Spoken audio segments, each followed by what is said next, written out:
নেতাজি সুভাষচন্দ্র বোসের ১২৯তম জন্মতিথি উপলক্ষে আমার নিবেদন কবি শুভ দাশগুপ্তের কবিতা আমি সুভাষ বলছি। তোমার পাথরে দিয়েছি মালা, এত মালা এত ফুল, তুমিই ঢাকা পড়ে গেছ। তুমি পাথর না হলে রাগ করতে। ৫৬ বছর আগে এক মধ্যরাতে এলগিন রোডের ৩ তলার ঘরে আলো জ্বলছিল। চাদর গায়ের এক ছায়ামূর্তি পায়চারি করছিল অবিরাম। বাইরের রাস্তায় ইংরেজ পুলিশের চর সতর্ক সজাগ চোখে দেখছিল। তার সব সতর্কতাকে বুদ্ধ বানিয়ে তুমি তখন অন্ধকার চিরে ছুটে চলেছ আলোর পথে। দেশের মানুষ, কাক পক্ষী কেউ টের পায়নি। তুমি চলে যাবার পর ৫৬টা শীত, বর্ষা, গ্রীষ্ম, উধাও, তুমিও। সেই থেকে প্রত্যেক জানুয়ারিতে পৃথিবীর এপাড়া ওপাড়া সব মাটিতে তোমার অনশ্বর পায়ের ছাপ, সব রাইফেলে তোমার বুকের বারুদ, সব কুচকাওয়াজে তোমার সেনার ছন্দ।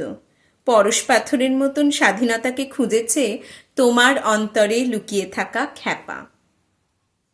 তোমার গন্তব্য ছিল স্বাধীনতা, তোমার পথ ছিল স্বাধীনতা, তোমার স্বপ্ন ছিল স্বাধীনতা, তোমার প্রেম ছিল স্বাধীনতা। তুমি রক্ত চেয়েছিলে স্বাধীনতার জন্যে, তুমি তাই পাথর। যারা স্বাধীনতার আড়ালে চেয়েছিল গদি, চেয়েছিল সিংহাসন, ইংরেজের ছেড়ে যাওয়া লুটের রাজ্যপাট, তারা রইল সুখে। ভারতবর্ষের টাকায় তাদের মুখ, তোমার নয়। ভারতবর্ষের অফিসে আদালতে তাদের ছবি, তোমার নয়। ভারতবর্ষের সংবিধানে তাদের শৈশাবোধ, তোমার নয়। ইংরেজ গরিব মানুষকে পায়ের নিচে রাখত, আমরা বড়লোকদের মাথায় করে রেখেছি। স্মাগলার কিংবা ডাকাতকে জোর হাতে সভাপতির পদে আহ্বান করেছি। ইংরেজ এদেশের ধন সম্পত্তি লুট করত, আমরা দেশটাকে বেচে দিচ্ছি।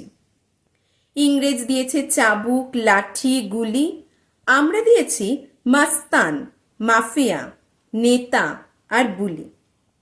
ইংরেজ দিয়েছে কালাপানি, সেলুলার জেল, আমরা দিয়েছি টিভিতে সুপারহিট মোকাবিলা আর আইনসভায় আয়ারাম গয়ারামের খেল। ৫৬ বছর আগের এক মধ্যরাতে পরাধীন এই দেশ ছেড়ে তুমি চলে গিয়েছিলে স্বাধীন এক স্বদেশে ফিরে আসার স্বপ্ন নিয়ে। তুমি ফিরে আসোনি, স্বাধীনতা এসেছে। তার কাঁধে ঝুলি ভরে নিয়ে এসেছে ভোট নামক রাজসূয় যজ্ঞ, গণতন্ত্র নামক চিরায়ত মাৎসন্যায়, প্রগতি নামক লোক ঠকানো স্ট্যাটিস্টিক্স, সংহতি নামক বিস্ফোরণের চুরমার, ঐতিহ্য নামক মন্দির মসজিদের ঝগড়া, আর সমুদ্র হিমাচল ভরিয়ে দেওয়া ভাষণ ভাষণ আর ভাষণ। ৫৬ বছর ধরে তুমি পাথর হয়ে আছো।